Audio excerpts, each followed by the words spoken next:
পবিত্ৰ ৰমজান মাহ উপলক্ষে বিশ্ব শান্তি ভাতৃত্ববোধো মৃত ব্যক্তিসকলৰ ৰুহৰ মাগফিৰাতৰ উদ্দেশ্যে দুৱা ও ইফতাৰ অনুষ্ঠানৰ আয়োজন কৰিছে।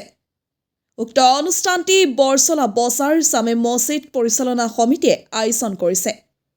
ইংৰাজী 22 ফেব্ৰুৱাৰী ৰবিবাৰ 4 ৰমজান তাৰিখে বৰছলা জামে মছজিদ প্ৰাংগণত অনুষ্ঠিত হ'ব দুৱা অনুষ্ঠানটি। আয়োজকসকলে সমূহ ইছলাম ধৰ্মাৱলম্বী ৰাইজৰ অংশগ্ৰহণ আৰু উপস্থিতি একান্তভাৱে কামনা কৰিছে।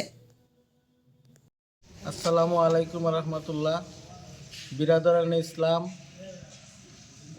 আমার বরছলা বজার জামে মসজিদ পরিচালনা সমিতির উদ্যোগত অহা 22 ফেব্রুয়ারি 4 রমজান তারিখে এই অঞ্চলৰ অনুষ্ঠান প্ৰতিষ্ঠানসমূহৰ প্ৰতিষ্ঠাপক মৃত ব্যক্তিসকলৰ ৰুহৰ মাগফিৰাত আৰু সমূহ ইছলাম ধৰ্মাৱলম্বী